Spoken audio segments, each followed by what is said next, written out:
more than a gaming town. We're a town where you can go skiing, boating, fishing. When you get to dance with these big cutthroats, there's nothing like it. That's a good fish. That's what we've been waiting for. The world-class cuisine, the incredible experiences, all the hotel options. This is the biggest cutthroat I've ever caught. Let's see yours. This might be mine too. We continue to say, hey, we're a destination resort for gaming and food. Well, guess what? We're a destination resort for now for fishing, gaming, and food. I'll tell you what, that's the biggest cutthroat I've ever seen. I encourage all the fly fishermen to come to Reno. You won't get an experience like this anywhere else.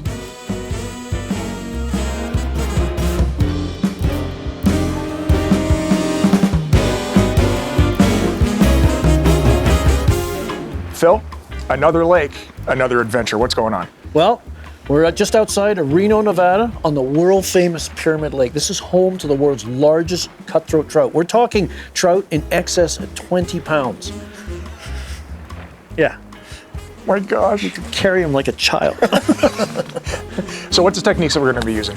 Primarily floating lines, indicators, switch rods, and ladders. Something you don't always see on many lakes, but it works here. This is a unique fishery. It's going to be a great few days, and if that doesn't work, we'll just strip some leeches, popcorn beetles, those kind of things, see if we can dredge something massive up. This is Pyramid Lake. This big fish adventure starts right now on the new Fly Fisher. Let's go.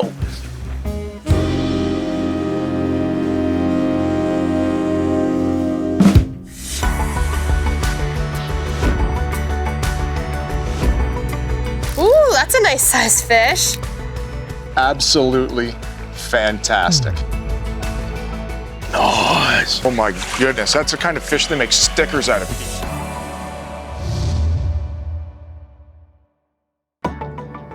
The new Fly Fisher is supported by Reno Sparks Convention and Visitors Authority,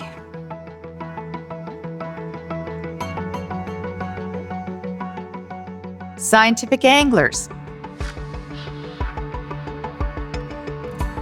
Trout Unlimited, WeatherTech Canada,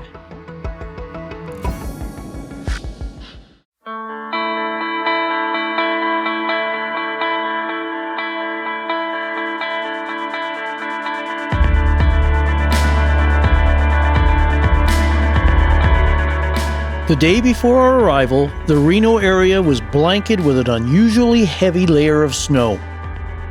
As we arrived in Sutcliffe, located on the western shore of Pyramid Lake, we were greeted with bright sunshine and snow-capped scenery, along with cold air and water temperatures.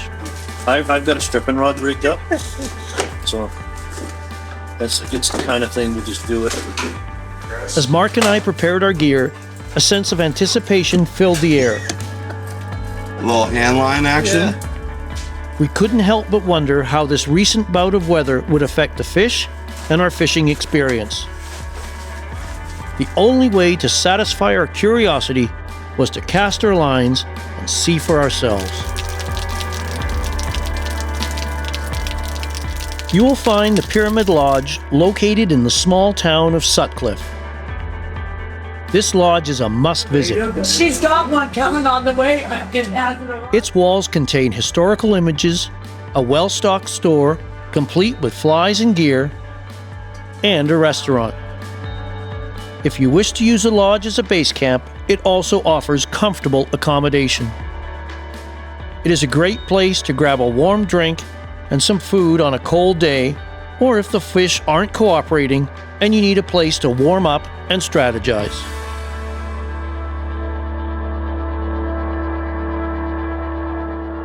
Contrary to what many might assume about Pyramid Lake,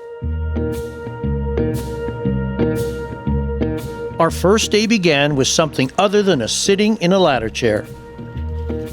Trevor, our guide, had reports of fish cruising along a rocky shoreline, so we began standing along the shore with our boots barely in the water, fishing chironomid pupa patterns suspended below indicators.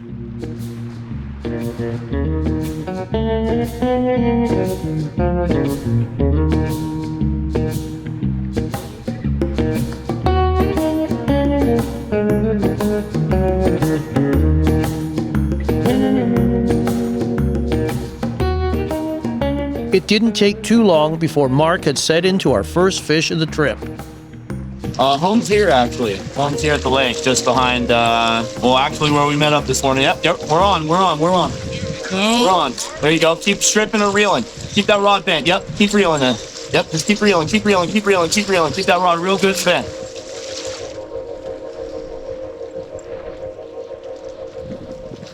Yep.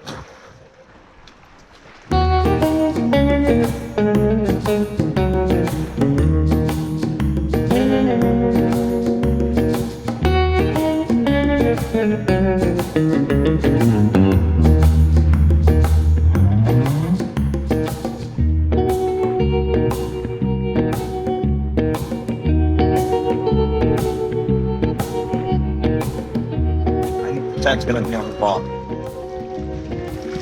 Give it a juice, but don't.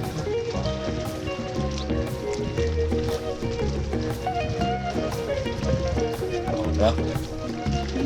Yep. Big lift, tractor. Big lift, tractor. Let's go. Yeah. Let's go. Good job, buddy. Look at the blue back on her too.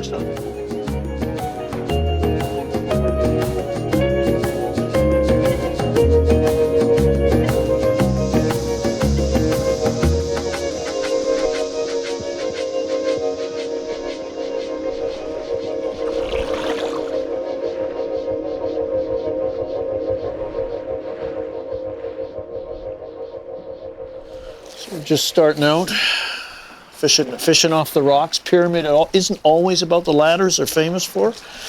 We're just using switch setup, 7-weight indicator, flies 5 feet down, big chironomids, waiting for a big summit or a pilot peak to pull them down. Pyramid Lake is a unique fishery. Most of our time is spent fishing from shore, especially here in late winter, early spring. The fish are cruising the shoreline. That's where you need to be. And one of the unique things is the rods we use. Switch rods are ideal for indicators. We can make long casts to reach out to the shelf where the fish are cruising. With the long rod allows good hook set on those long distances. It's a relaxing way to fish, just a big roll cast, and just let her go. And the shorelines behind us, like we have here today, they're kind of steep. And if you're single-handing, you're going to be using a lot of casts, and you're probably going to be banging your flies and your indicator off the rocks. So the switch rod, although it may seem a little foreign for lakes, it's ideally suited for pyramid. And if your local waters have these opportunities, you might want to consider shore fishing with a switch rod on those waters too.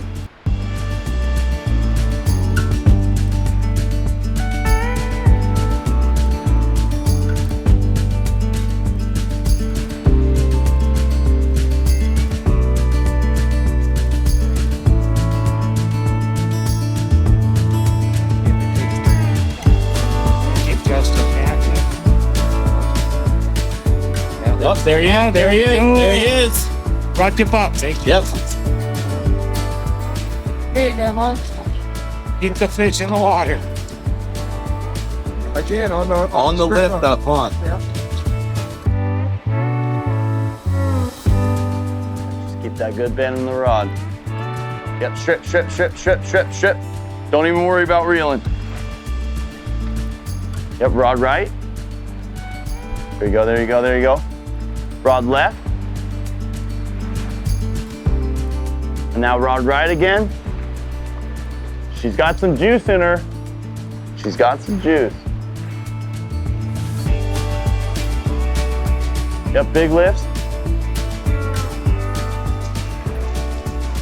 Let's beat that rod left.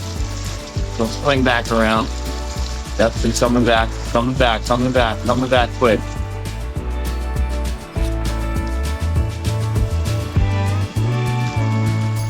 So strip down 2 more times.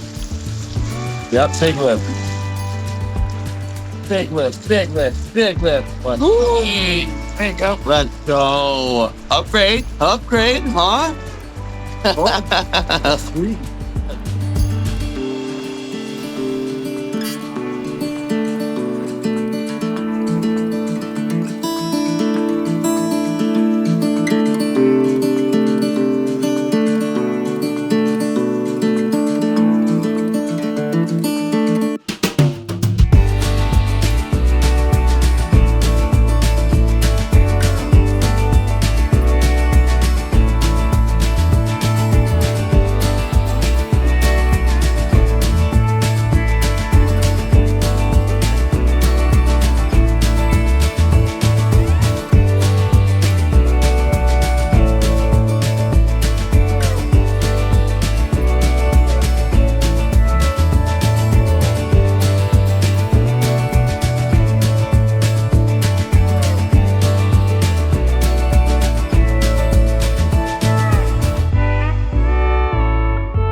So Cole, this time of the year, we're using a lot of indicator setups. Maybe you can walk me through how you like to set your indicator rigs up, leader construction, Okay.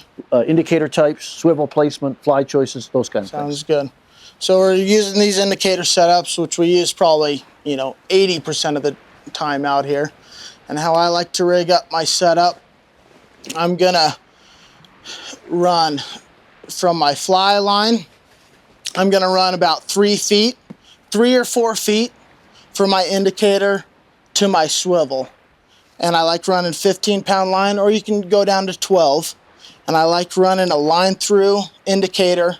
These happen to be Jadicators. I really like, so you can peg them with a toothpick. And then off my swivel, I'm gonna go either 10 or 8 pound to my 2 flies. And I'm running my top fly off of a tag end. And flies can vary. I'm either running a balanced leech or a midge on our indicator setups. And I'm running my 2 flies about 3 feet apart. I hate running my flies close together. Minimum distance is gonna be 2 feet. I love, space them out. When your flies are too close together, they're not fishing correctly. And why do you say that? Mainly out here, you're catching 80% of your fish on your bottom fly. Okay. I'm mainly using my top fly just for weight, to keep those flies vertical in the water. Okay. All right. Now, fly choices. Let's talk chironomids. What sizes would you want to bring? This time of year, we're mainly using 12s and 14s. And 2Xs and heavy hooks. Heavy right? hooks, Yeah. 2X hooks for sure. Favorite colors? I like the Daiichi 1760s for my hooks. Colors, I love brown beads, black bodies, wine bodies are good ones. Same with copper and black beads. Any rib choices you like? Copper wire, silver I wire? like brown and copper wire are my favorites. All right. What about your balanced leeches? What colors you like in those?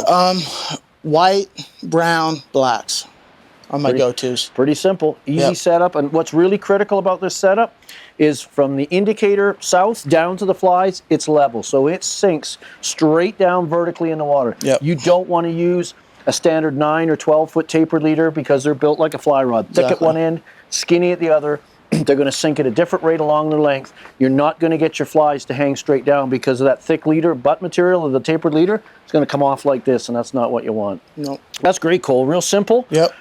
Not too complicated. Maybe we should go down and see if we can put this to work and build something big. Let's do it. All right.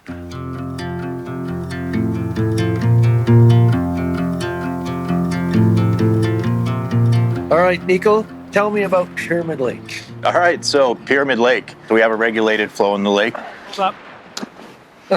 Mark's hooked up. Thanks, Mark. Thanks, Mark. Yeah, great job, Mark. Trying to do some work here.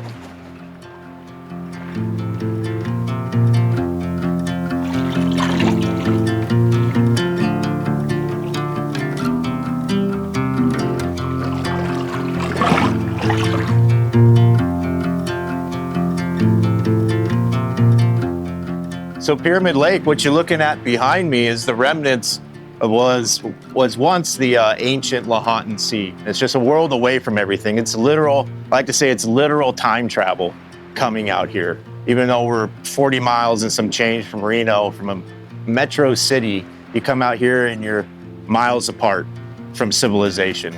And you get to wade and see and smell what you would smell 10,000 years ago and catch the same fish that was here 10,000 years ago, and we love it. And we are on tribal land, so it is part of the Numu people. So this whole lake is surrounded by Paiute land, so we are guests on Paiute Nation's land, and we're excited about that. So Pyramid Lake is home to the world's largest cutthroat trout. And what does that mean, and why are they the world's largest cutthroat trout? First of all, the origins of this fish are guesstimated to be out of the Pacific Ocean about 30,000 years ago. So we're in a period of the Ice Age where we still had a lot of glaciers up north. We had a lot of water running, a lot of melt off, and we had a lot of connecting tributaries that could link this section of Pyramid Lake, then the Lahontan Sea, to such bodies of water such as the Snake River, which connects to the Pacific Ocean. So theory is basically they made their way, they migrated inland, and then as the Ice Age started to recede, into our current epoch, it cut off their waterways. What we're left with is Pyramid Lake. This is one of the last remaining bodies of water that's reminiscent of the ancient Lahontan Sea. It used to be fed by many tributaries, by Snake River, by glacier melt. Now it's only fed by one source, and that one source is the Truckee River. All right, go for the release.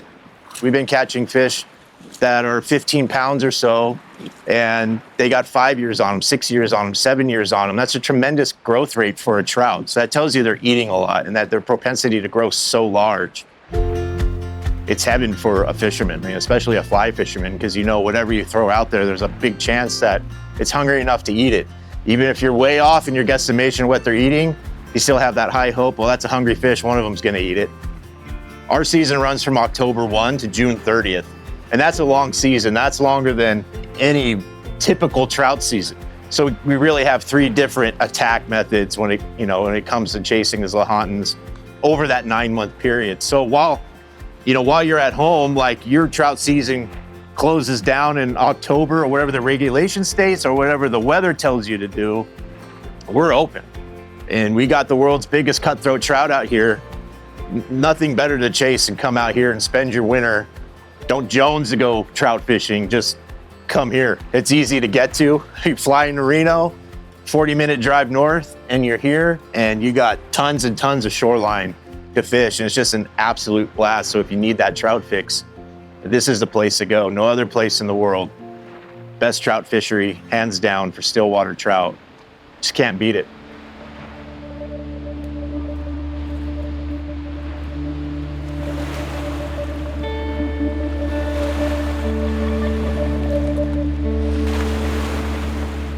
So Trevor, when you're on the water in a boat, setting indicator depth is a lot easier, but from shore, you never know how deep you're going to be. How do you figure out?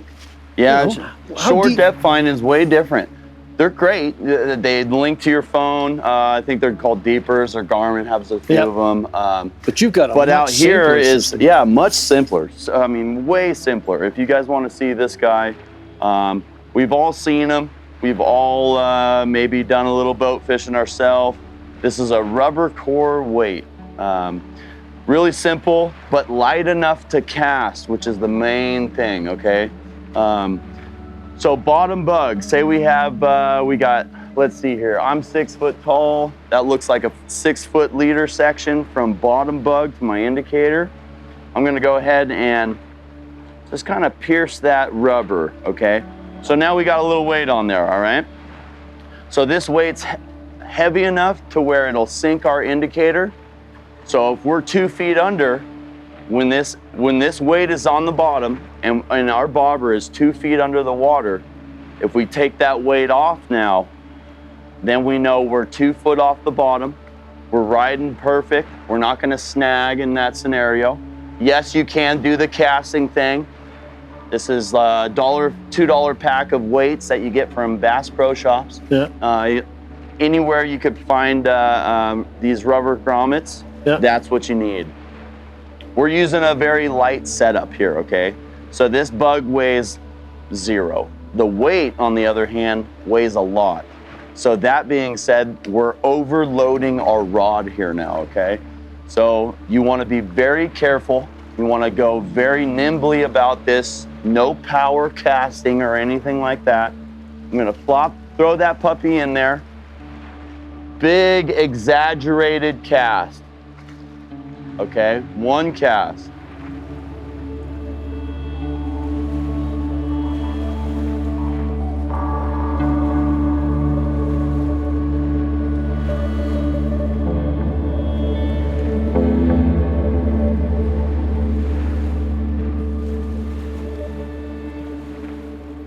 Two casts, plop down.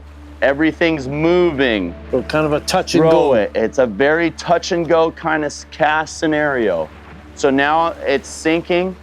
We're on the bottom. I'm gonna allow some slack to go out so it'll go straight. So I know the exact depth. I could see it. It's about 1 foot under. I'm gonna come back, strip all my line back in, my weight, my bugs, everything. I'm gonna take my indicator and raise it until it floats on the surface of the water.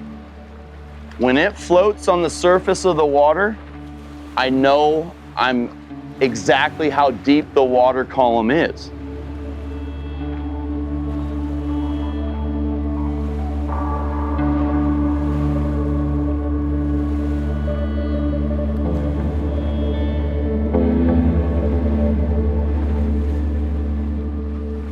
So now once I take that off, it'll be 4 or 5 inches off the bottom, all right? So now if I go from my bobber, okay, and I go down, slide my indicator down a foot and a half, I know I'm right there in the strike zone, about 1.5 foot, 2 foot off the bottom. The swells, the waves itself won't allow you to hook the bottom. You know you're fishing effectively. And all it takes, that's a 20-second ordeal. You take that weight right off the bottom, boom, put that back in your pocket. We have already slid our indicator down where we now think we are at, what, I'd say it's 18, 20 inches off the bottom or so. I'm ready to go. I'm gonna get my line out, get back into my casting zone where I just checked depth, and then I'm gonna start fishing. So that's a really cool tip. If you're ever fishing from shore, whether you're at Pyramid or your local waters, have that little weight on hand and use it to help set your depth. So it's not a mystery out there, you're not guessing, you know you're exact in your presentation. It definitely makes that guessing game very smaller. Yeah, more confidence catches fish. Simple as that. After a great start to our trip, we decided to move to another location.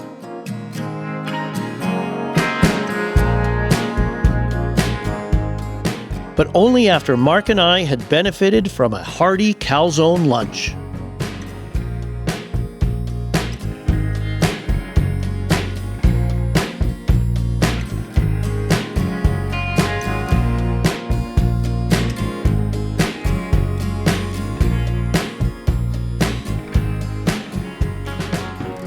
So Rob, you're the owner of Pyramid Fly Company. Yes, sir. How long have you owned it? Since 2016, I originated it then. Okay, what was your vision for starting up a company here on Pyramid Lake? Creating a team. Yeah, because you just don't have guides, you have other staff as well to round everything out that you do. One big happy family. It is. You have a great team. They're wonderful to work with. I want to push more than just fish. I want to provide an experience, an escape for people, especially in this world right now, in this day and age. Yeah. Especially because of phones.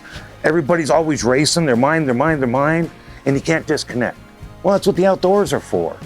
We're fortunate to do it here, Pyramid Lake, home of the world's largest cutthroat trout. That's true. Where our small fish are what, 3 to 5 pounds, right? Yeah, puppies. Yeah, definitely. With lunch complete, Mark and I moved to a gravel beach.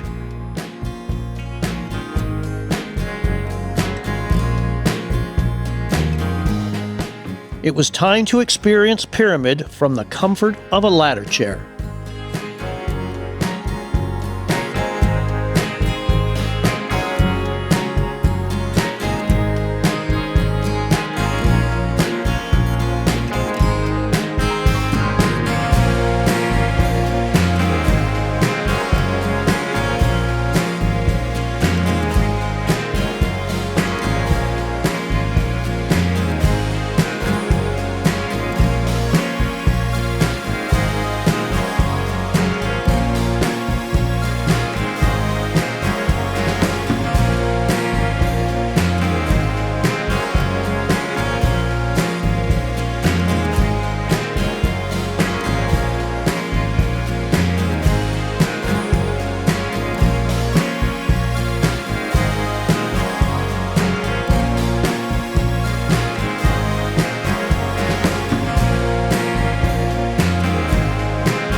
go. There you go, Bill. There's that Bill. Boy, Bill. Bobber just, I don't think it's that big, but it's a good starter. Good starter, huh? Yeah. Oh, yeah. Maybe not.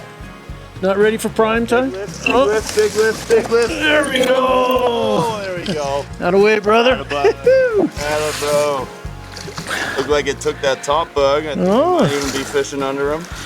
Oh, that's good. I got 2 browns on, so.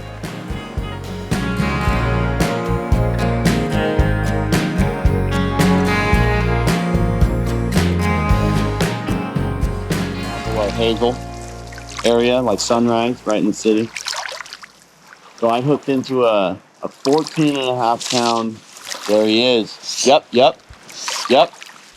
It's a bit after lunch, and it's been slow. As you can see, everything is slicked right off here, and that's not good for fishing these big cutthroat.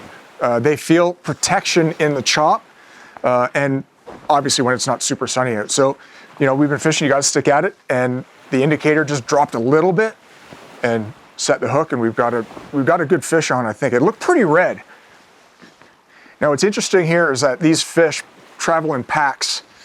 So, you'll see somebody along the beach hook one or miss one, and get ready, because there's a chance that pack is coming through, and they're gonna swim by your chironomids, and hopefully this is the beginning of something fun this afternoon. This is a good fish. He's got some vinegar to her. Oh, they're so strong.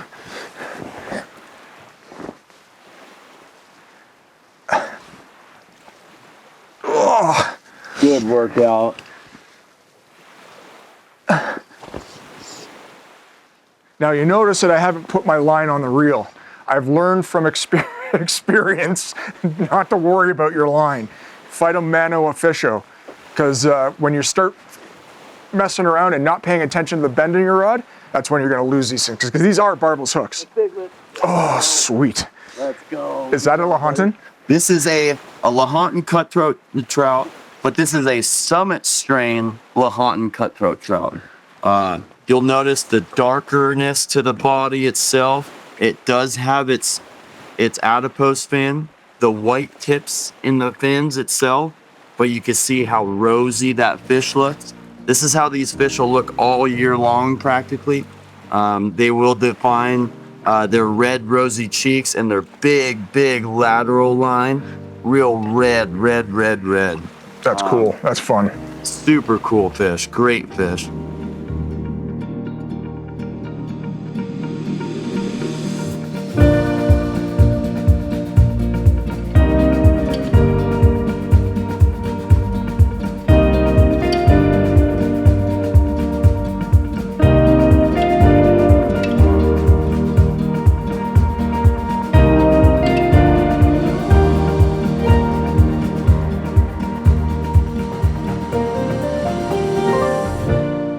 Many people refer to lakes as still waters.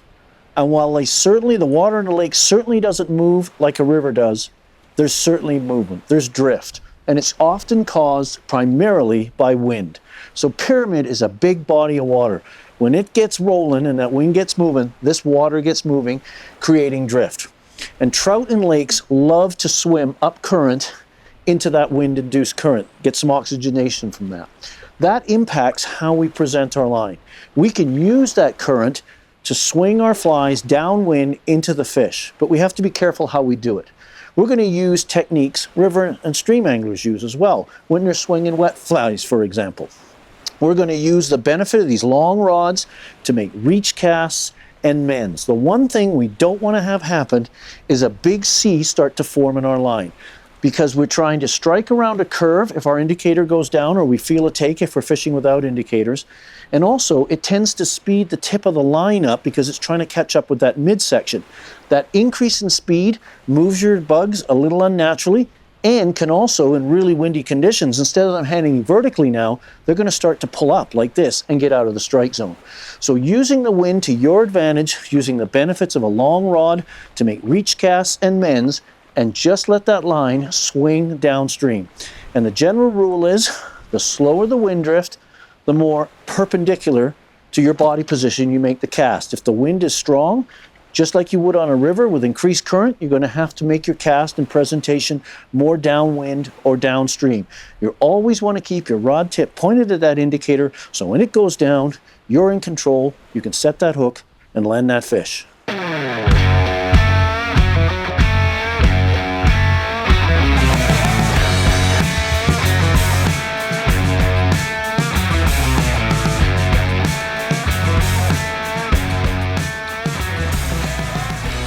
What time is it now? Love to have it. There he is, Phil. I did that for you. You know, I did that for you. No, go for the cell phone. So this is the old cell phone trick. So Mark asked me what time it was. So my watch is buried about 6 layers down, so I reached into my pocket to look at my iPhone. Sure enough, that indicator is gone. And I managed to react fast enough. You're welcome. Thanks, Mark. No more stripping. No, sir. Coming to you. Big lifts. Big lift. Mega lift. Mega lift. Mega lift. Yoo-hoo! This is a good fish. Another perfect example of a summit strain fish. Yeah. But this is could possibly be a wild summit strain fish. It does not have a clipped adipose fin. Boom, beautiful, beautiful fish. Look at that.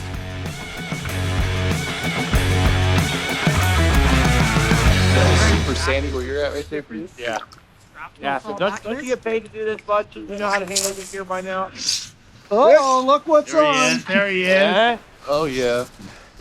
Well, it looks like we've got a summit here. Nice silver fish. But as you can see, it's later in the afternoon. It's almost 4 o'clock. And the wind has picked up just a little bit. There's a little bit of chop on the water. And that's, what now, 3 fish in half an hour. Exactly. Starting to pick up. Yep. Maybe one more strip. Nope. Fire it up. Yep. Try not to bow the rod. Yep. Ooh, that one's got some silver to him. There we go, there we go. So is that nice, quiet tension moment, you know? There we go, there we go. Big lift, big lift, big lift. Nice stab. Yep, yep, yep. Perfect, perfect, perfect, perfect. Early season pilot, nice chrome fish, clipped adipose fin, not really white tips, barely white tip to them. Not really defined. Almost looks like a steelhead. Almost does, yeah, absolutely. Just a gorgeous fish. And that's how sometimes they do it, man. They want to go, they want to go. You let them go. So Mark, end of day one. What do you think of Pyramid? It's not the worst place on the planet to wet a fly. I'll tell you what, Phil. I was skeptical about this style of stillwater fishing. Yeah. I thought it would be boring. It was anything but. Every single cutthroat I caught today was the biggest one I'd ever caught. Yeah. So tomorrow, they're probably going to get even bigger. Right. Those are nice fish, but this place is legendary, right? Yeah, well, we saw some swirls today that were 4 or 5 feet in diameter. So there's some monsters in here. So we'll go get some food, get some rest. Back to the casino. Yeah. And then we'll come out here tomorrow and gamble again. There you go.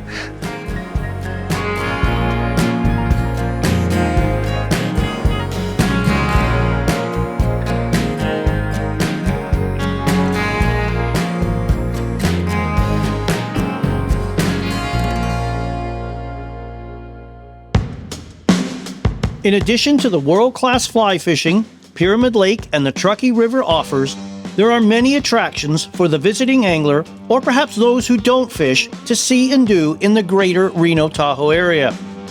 Reno-Tahoe boasts diverse activities, from the thrills of casinos and shows, to the culinary delights of countless dining options, the enriching experiences of museums and brewery tours, the adventure of hiking, and the excitement of AAA baseball, which runs from April through until September. There is so much to see and do that the traveling angler may struggle to squeeze it all in.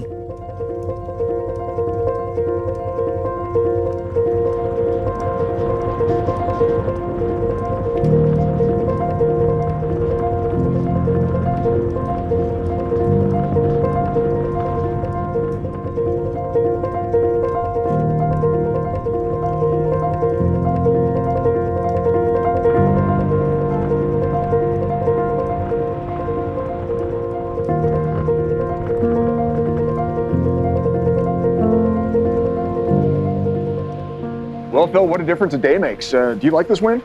Yeah, I do. Temperature's up, which is nice. It's a little bitter and cold, especially at the end of the day. But this wind's probably going to bring fish in, cover that chop. It's going to bounce our flies around under the indicator. So this wind will actually push bait fish in, right? Yeah, push them in. They just come into shore. They feel safer. You know, right now they're at this time of the season, they're close to the shore. Yes. They're going to, some of the larger fish, the mature fish, are going to start heading down towards the hatchery to spawn. So they're kind of congregating along these edges and moving down. So this looks very promising. Another day at Pyramid Lake. You ready? Yeah, let's do it. That's right.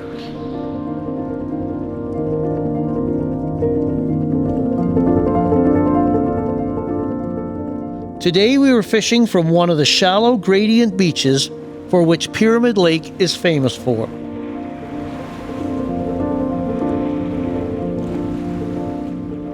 To reach the ledges Trout cruised along, Mark and I needed to get into the water. You could certainly wade, but the 40-degree water temperature makes fishing out of a ladder chair much more sense, while also providing greater comfort. So if you're doing any research on Pyramid Lake, one of the things you're going to come across is the use of ladders or ladder chairs.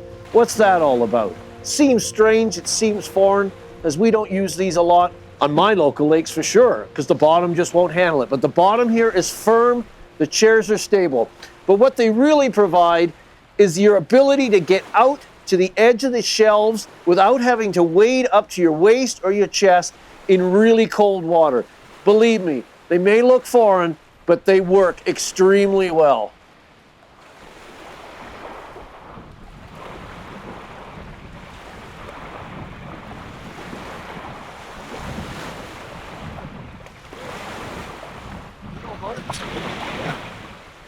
Couple minutes in, these waves are fantastic for animating these flies underneath the surface of the water. It really gives them a lot of motion. Whereas yesterday it was dead calm, and we actually had to animate the flies ourselves. So this is perfect weather. 10 minutes in, we got our first fish.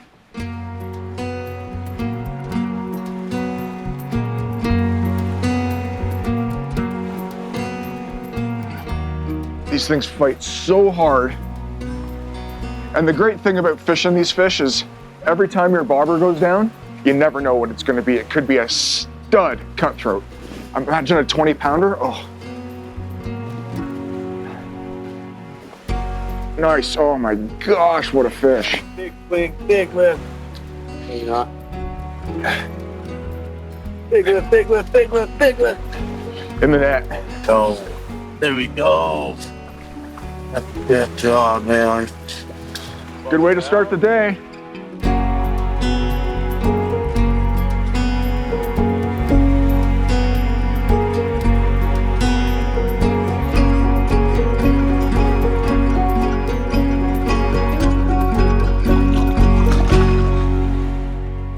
So Morgan, one of the unique things about Pyramid, beside these monstrous cutthroat trout, is the use of a ladder chair or a ladder. Why do you use those? So the ladders help us and they enable us to get to the ledges, the drop-offs, allow us to get up out of the water, get out of that 40-degree water, get up out of the water, get elevated, make casting easier, make us a lot more comfortable.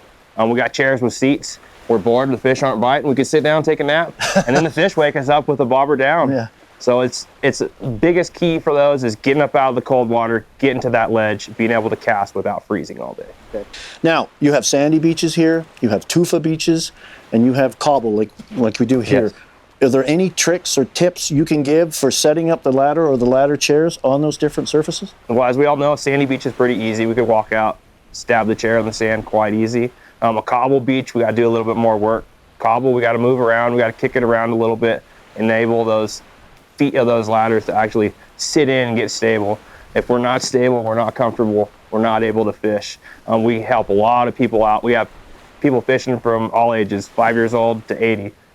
If we're not comfortable sitting in those chairs, it kind of defeats the purpose of fishing. Our main goal is comfort other than catching fish. The seat in the sand makes it really, really easy to be comfortable. The tufa rock, we got to do a little bit more work. The tufa, sometimes we can't put the chairs in because we can't move that tufa rock. Big. Sometimes, yes. Tufa is kind of stable. It's kind of ingrained in the rock itself. So we're looking for cobble to move, or we're looking for clay that we can actually jam the tufa, jam these chairs in there. Okay, so there you go, ladder chairs and ladders. They make perfect sense here. Give them a try. It's a great way to fish Pyramid Lake.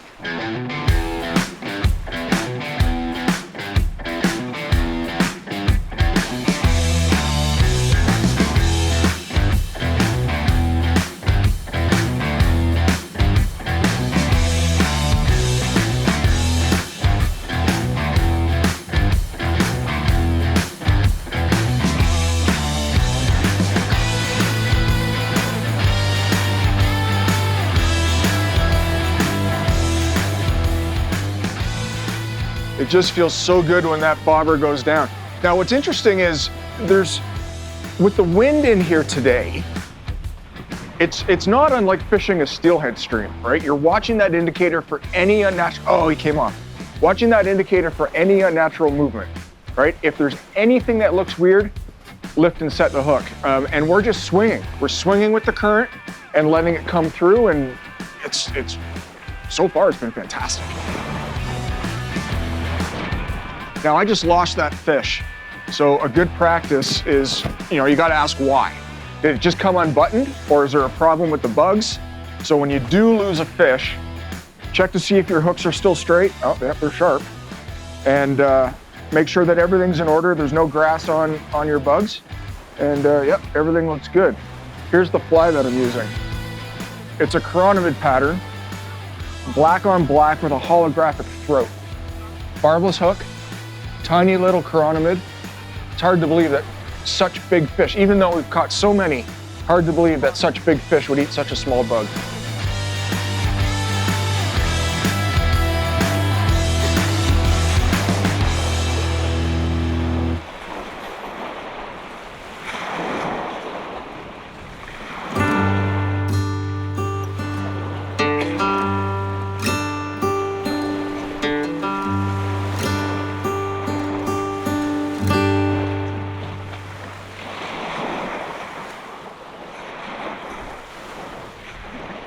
I'll net them for you. Yeah, okay. Thanks, Mark. So this, not all takes are a classic here it comes. Down bubble trail. This one just sort of seemed to bounce out of sequence with the ripple of the chop. So I set on it. Hook sets are free and take them, and lo and behold, sprung to life, and I have a pyramid cutthroat. Not the biggest cutthroat in the land, but you never know. The next one could be 20 plus pounds. Where do you want it, my friend? Not the biggest. Skunks out of the boat. Out of the boat. Yeah. And look at that. I think that's your fly, Trevor. Isn't it though? Looks pretty in that mouth. Yeah. Yeah. Still holding up? Who would have thought? Who would have thought?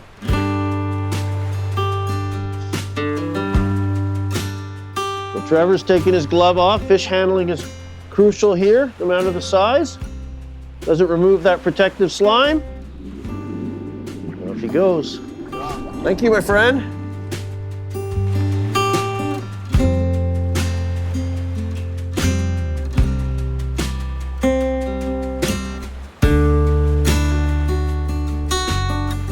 I think with the visibility of Pyramid Lake, it's really putting Reno on the map of an actual fishing community. We have a great presence within town. Pyramid Fly Co. is someone we partnered with to kind of expose that to people, to realize, hey, there's right in our backyard, there's humongous trout out here that you can catch, on any day. You have the river that runs through town that has opportunities for fly fishing. You have Lake Tahoe right up the hill, which is another 45 minutes away for another fishing opportunity. So there's a lot of opportunities in the surrounding area that a lot of people probably don't know about, and we'd love to get that exposure out there and on the map to realize, hey, we do have a lot of options in Reno, and we have places to take care of you along the way. We cater to the needs of the traveling angler in a few ways. We have transportation to and from the airport, which makes it very easy. It runs every 15 to 20 minutes, so it's an easy transport from the airport to the row. We'll accommodate any bags, fishing gear, anything that you need, we can accommodate. We can set up transportation if need be. We can get out to the lake if you don't have a rental car, so we can get you to and from the lake if you want to set that up. There's plenty of other things. We have a spa there also, after a long day, being cold at Pyramid, getting beat up by the wind, go get a massage, go sit in the sauna, go sit in the salt room. We have options there, for any kind of needs. We have over 4,000 rooms for people to stay at each one of the properties. We're over 100 food and beverage outlets, so it's very unique. We have a showroom, convention space, outlets, casino floor, everything you need if you want to have a good time. We have plenty of bars there too for all the fish stories you can tell at the bar.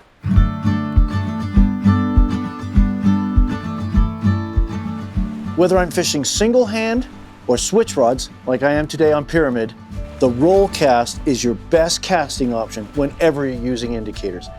Indicator systems feature often long, thin, tangle-prone leaders, indicator on there, a swivel, multiple bead heads. Just not a good thing to overhead cast. So the roll cast is your friend.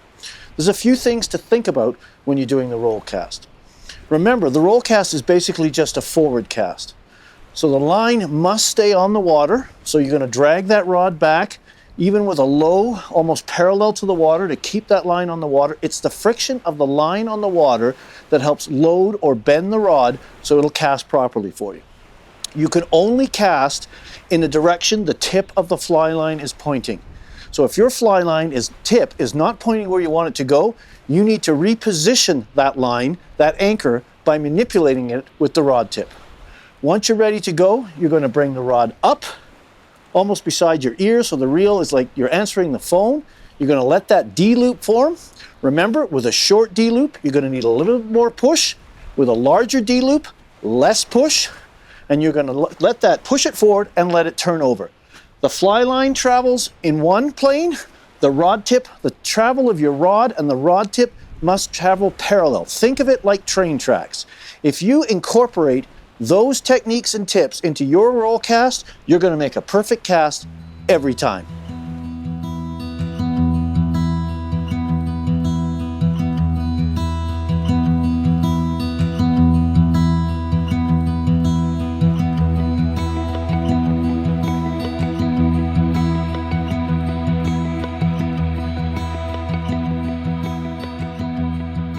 As we broke for lunch, our guides learned that another location just south of us was holding fish. It would be crowded, but the potential rewards would make it worthwhile.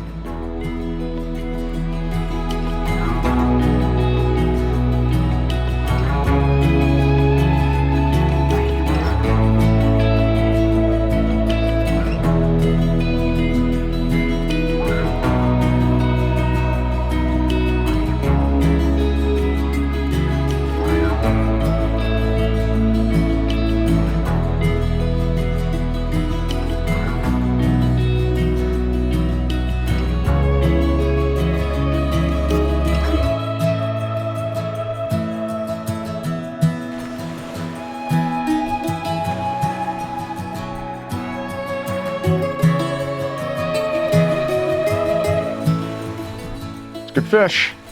It's a fish.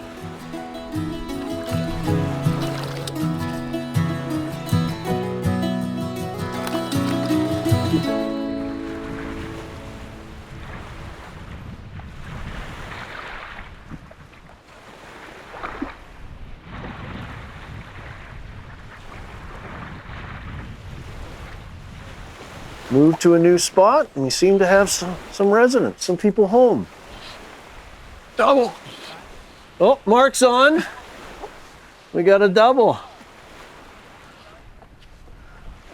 Who's gonna get it first? Double trouble. That one's looks decent. Oh yeah, that's a good fish. That's a good fish. That's what we've been waiting for. You got a good one, Phil? Yeah. I don't think he's ready for prime time yet.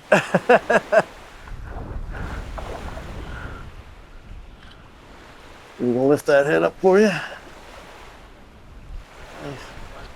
Yeah, he's still got his, he ain't quite tired out yet. Oh yeah, it's crazy. Look at that thing. It's got a big fish, man. That's what you come to Pyramid for. Come on, head, get up.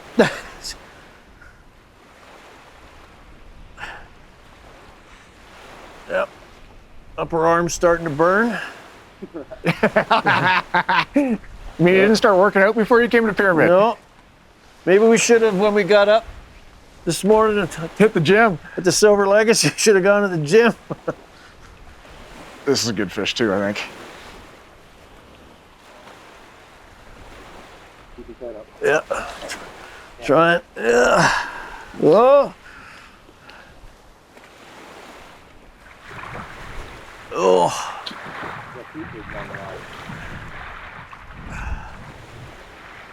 Oh, jeez. Oh, we got it. Yeah. Oh my gosh, Phil, that's huge. Head up, head up, head up. Yeah. There you go, dude. Woo. That's no slouch either. No. I think we'll climb down for a little grip and grin with that one.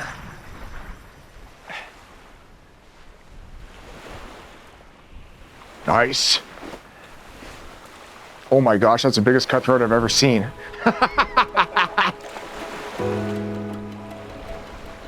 All right, Phil, let's take a look at these.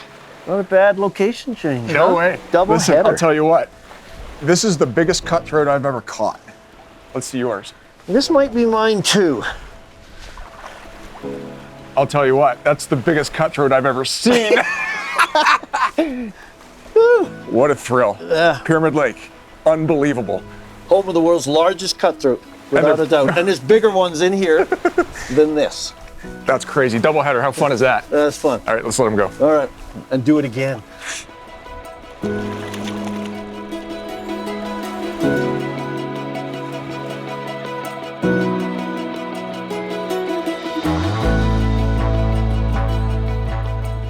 It's amazing how chilly it gets when the sun goes below the mountains, isn't it? I know, but those cutthroat, they keep you warm. They totally do. What an unbelievable day two here at Pyramid Fly Co. on Pyramid Lake. It was one for the ages. It was. That double header, I'll remember that for a long time. That was super fun. And we still have tomorrow and the next day. And the next day. So let's go back, get warmed up, get some grub, get some rest, so we're good and strong for tomorrow. We have an early 5:30 day tomorrow. We do?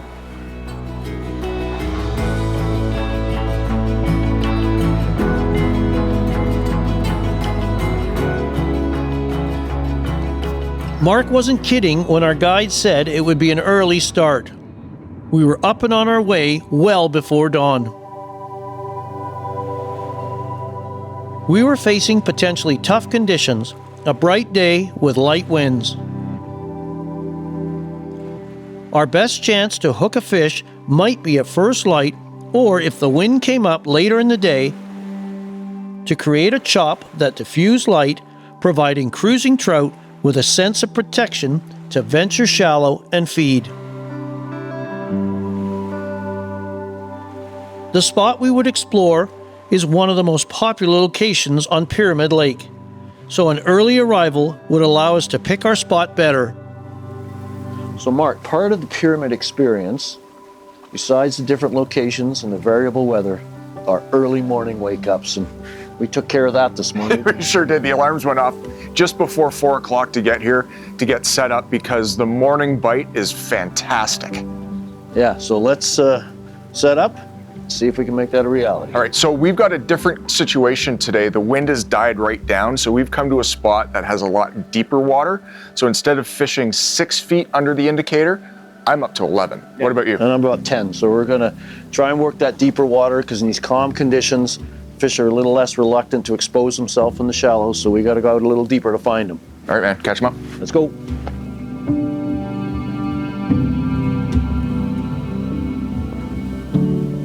Using a two-handed rod is a lot of fun, and for those of you who are looking to try it for the first time, or those who are new to it, the guides at Pyramid Fly Co. have given me 4 tips that have really helped me out this week. Number 1 is grip position. You've got a long cork here that you can really put your hand anywhere, but to get the proper pivot point so that the rod loads properly, they suggest that you hold the rod high on the cork, and I like to actually put the edge of my thumb right over the end of the cork so I know where my thumb is on the cork while I cast. Number 2 is the pivot point of the fly line, the loading point. As you can see, the running line turns from yellow to black to the shooting head, which is blue. This section of 3 feet of fly line is where you want to have right in the middle of the tip of your rod. That is designed to load the line properly with the rod to shoot it. Number 3 is to slow down. When you make your big sweep across, you know, you really want to do everything deliberately and slow, like literally this slow. Form your D loop and then use your pivot to shoot it out. So slow is the key on a two-handed rod for newbies. Number 4, once you're done your cast and you want to restart your second cast or your next cast, again, keeping with the theme of being slow, you want to be able to sweep that line low and slow. The reason why is because you've got 2 chironomids under an indicator. If you do it slow enough, if you sweep slow enough, it'll slowly raise those chironomids up, making it look like they're emerging, and that just could be the trigger to get these big cutthroat to eat. So 4 tips, really simple tips that'll help you be able to get those chironomids out to where those fish are.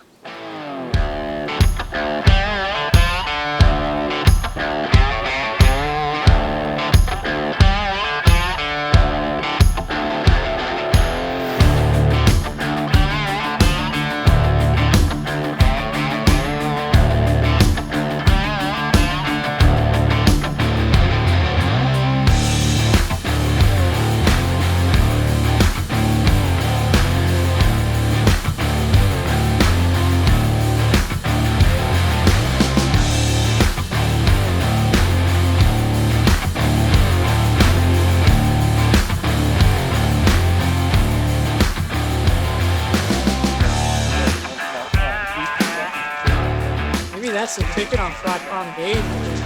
This is 110. We got this. It's been a slow morning, I'm not gonna lie. We've seen a lot of fish porpoising out here. We've been varying our depths to try to figure out where these fish are. And you know, a couple hours in, finally come tight with one. And yeah, you just gotta put your time in with these cutthroat, and looks like a good one. But it goes to show, you know, on slow days, once the weather changed, as you can see, there's some chop on the water now, which we didn't have all morning. And, you know, that gives that undulation to the fly, which makes it dance underneath the surface of the water. And it's hard to do. It's hard to not to look away and to be preoccupied by the beauty and by Pyramid Lake and all that stuff. But you've got to watch all the time, because you never do know when that bobber is going to drop. It's funny because we were talking about the look away, bobber down phenomenon. I call it a dimension, actually, because as soon as you look away, you know that bobber is going to drop, or you have a sandwich, or you go to the bathroom, or you check the time. So you always have to watch. It's fun being up higher. You can see it all happen, hey? Don't mind me, Phil. No, I'm just trying to not screw this up. Thank you. It's funny, you know, you see fish all throughout this little bay, surfacing and porpoising and running around, and you know it's gonna happen at some point. And these fish are not slouches in any way. You stay away from there, dude. Watch these rocks out in front of us. There we go. I do not want to lose this fish. I do not want to stand on my fly line.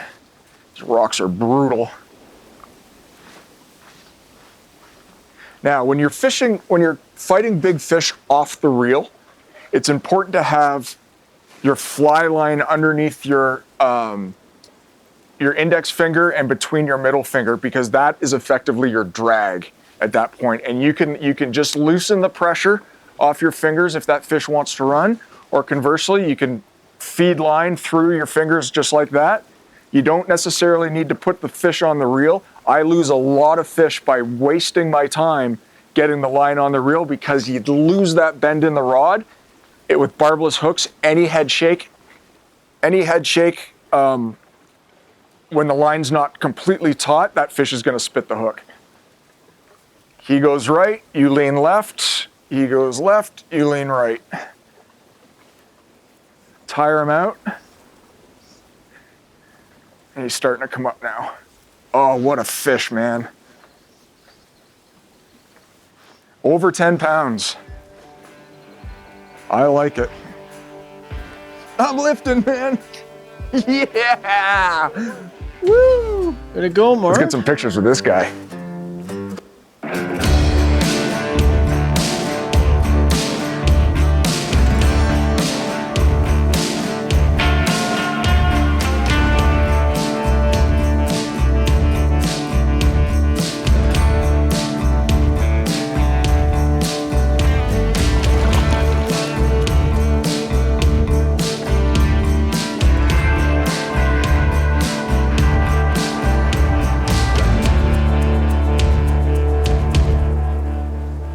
So when you're fishing indicators, whether it's here on Pyramid Lake or your local waters, there's 3 basic retrieves you can use.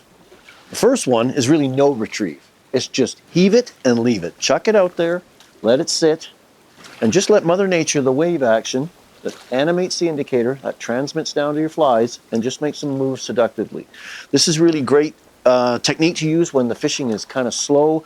They're not very active, they're not willing to chase, cold weather, pressure changes, lunar phases, things like that that throw stillwater trout off. The other option is a hand twist. So a hand twist is literally pull on the line, open the palm of your hand, catch it with your pinky, and bring it back. Or you could catch it with your ring finger and bring it back, or catch it with your middle finger. And just slowly track those flies back from where they landed and settled and cover all that water back until you have to recast again. The other retrieve option is a slow strip. So literally grab the line like so, give it a long, slow pull. So that indicator creates a wake. It doesn't hop, it just has a nice smooth wake. That's gonna pull the flies up on the pull, and as you pause, they're gonna settle back down. And that rise-fall motion can attract fish to the fly. So this is the time you don't wanna look away, because quite often, after that indicator settles, shoot, she'll shoot right under. So those are your 3 retrieve options. Heave it and leave it and just let Mother Nature fish it for you. The slow hand twist to cover water back to your recast position, or the slow strip that makes your flies rise and then flutter back down. That motion attracts fish over and they take them.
Like that, you shoot that down with your cattails like on the twin.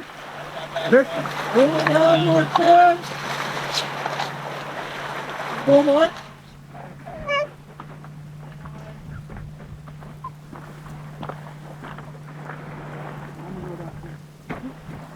It's been a tough day. Not gonna lie, again, it's been a tough one, but you gotta keep at it. And as you can see, the wind has changed. Speed, it's actually quite windy, which is great for this fishery. Whoa.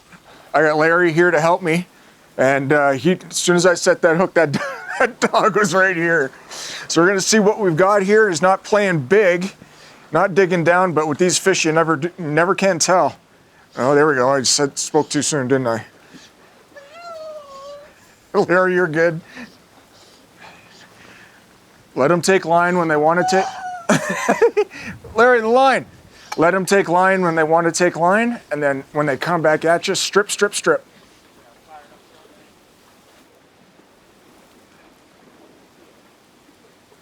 You know, the way he started to fight right away, he came in, I thought he was just a smaller fish, but he's woken up. Larry's just shaking. So excited. You know, this last week, the fishery's been really good in the morning.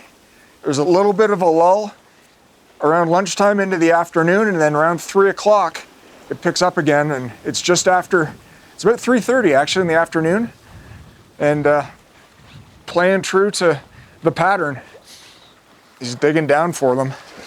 Worried Larry's gonna go for a big leap.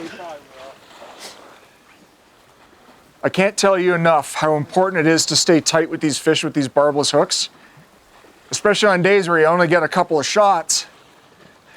You want to make sure you knock each one out of the park.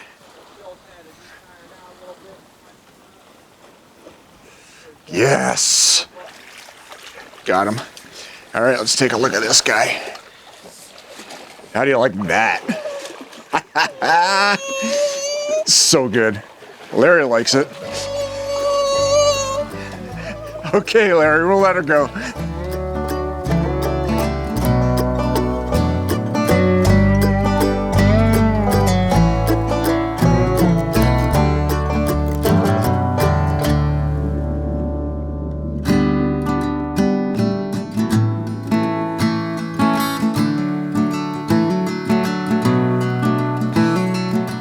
So Cade, we've been out here this week fishing predominantly floating line, strike indicator setups, but I know and I've heard that stripping flies, and particularly popcorn beetles, is a really popular way to fish here. Maybe you could walk me through how you guys do it, your rods, your line choices, leader setup, favorite flies, and the retrieves. Yep. So we like to start, we won't fish anything less than an 8 weight all the way up into our 10 weights out here. You know, the fish aren't small and they do hit pretty hard. And same goes for lines, right? We're gonna match those lines to the rods. Your 8 weights, you know, even into the 9 weight seeking lines, if you can find the type 9s, you know, you wanna get it down to the bottom as quick as you possibly can, more time in the water. And then our leader setups as well, you know, we keep it in a total length of about 8 feet. We'll run, you know, we don't go much further than 3 feet from our fly line down to the swivel. Okay. And then we'll keep, you know, a pretty good distance between that point fly, the floating fly, to that bottom one. We'll keep it about, you know, 4 to 5 feet, generally, sometimes even longer. And that's just, you know, to keep those from not colliding midair and stuff like that. So popcorn beetle colors? So top 3 favorites for me, the top 1 would be, you know, your white and chartreuse would be a really good pattern. And then, you know, don't be afraid of, you know, black foam and orange foam and all that. But, you know, for the dual color pattern, you know, I do red, black, purple and black. And then your, you know, your classic popcorn beetle would be the white and chartreuse. Okay. And that's called, you said that's called a tadpole? Because so the tadpole is when the popcorn has a tail. Because the fly was originated by Doug Ouellette. As just the popcorn beetle. That. Yeah, it's kind of like a gurgler with no tail, isn't it? Right, exactly. Yeah. And then he found out if you had a tail on it, you might catch more fish. Right. Not a bad thing to have happen. Exactly. You also mentioned in this time of the year in the spring, you're using brighter colored versions as well. Exactly, like getting into you know, your oranges or maybe even pinks, rather, you know, white and pink, or, you know, this one's a full orange. Yeah, more of a tractor color just because they're all fired up? Exactly. Okay. Exactly. You'll see it a little better, especially in like mud lines as too. We get some mud lines out here. This lake does get windy, so we'll put those darker colors out there and brighter colors. Okay, and what kind of retrieves are you using? For retrieves, my top 3 favorite would probably be, you know, that long, you know, pull to a pop. Mm-hmm. And then, you know, you can speed it up to a constant pop. We like to call it the pyramid bounce, you know, so you have your rod and you're constantly bouncing that and stripping that in. And then, you know, don't be afraid to mix it up and, you know, slow it down, go fast, you know, back into slow. And then a lot of times too, they're notorious for eating it right at your feet. Okay. So, you know, speeding it up on your retrieve when you're coming into off that ledge, you know, speeding it up to there. Okay, all right. So typical retrieve, cast it out, let it sink right down to the bottom. Yep. Start those varied retrieves and fish it right back to your feet almost before casting again? Yeah, you want to be able to see, you know, they're white. You want to be able to see those before you're recasting. Okay, and the take? The take's like a wall. It's a brick wall. You know, you'll feel it. You won't go, was that a bite? You know, it'll be gone. It'll be taking you out before you know it. This sounds exciting. Maybe we'll have to go give this a whirl. Right? Heck yeah.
That's a big fish.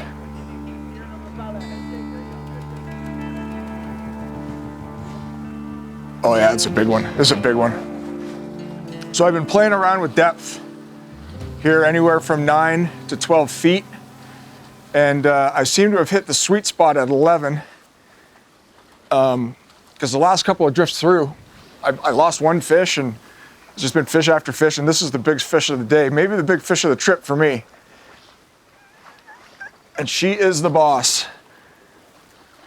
Larry hasn't got excited yet because she hasn't seen it. He hasn't seen it. Oh yeah, that's a good one. You think that'll go over 10? Oh yeah.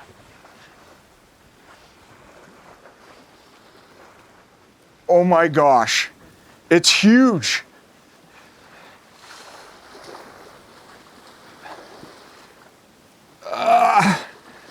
My arm is burning. I'm not complaining, Phil. Still not ready, man. Oh, don't do that. No, no, no, no, no, no, no. No, no, no, no, no. Ooh, that's nice. Oh my gosh, it's in the net. Woo! Look at the size of that.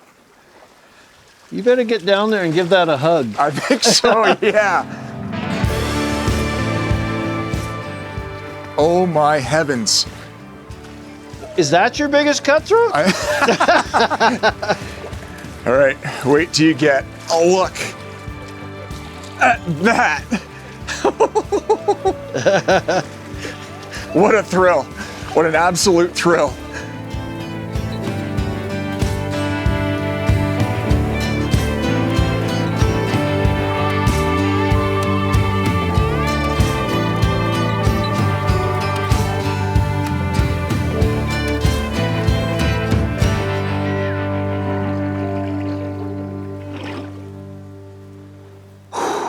So Mark, yes. Years ago, my wife and I took my kids to Disneyland. And when it was time to go, they were not very happy. I know exactly how they feel. This has been incredible. It has been unbelievable. Where can you go and legitimately catch the biggest cutthroat of your life every day? They just kept getting bigger and bigger So and you bigger. said, this is the biggest cutthroat of my life. Next day, this is the biggest cutthroat of my life. It was a thrill. It was incredible. We want to thank Rob and his team. They did a fantastic job, from helping us out to the lunches, to pointing us where to go. Everything was unbelievable. We hope you enjoyed today's show, learned a little bit more about fishing from shore and fishing in this magnificent place with these giant cutthroat trout, skills and tactics you can use on your local waters too. For more information on this episode and others in our series, please visit us on the web at thenewflyfisher.com. And don't forget to follow us on Instagram, Facebook, and YouTube. We'll see you next time. The New Fly Fisher is supported by Reno Sparks Convention and Visitors Authority,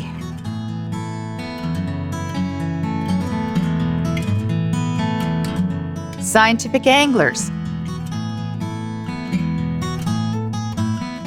Trout Unlimited, WeatherTech Canada,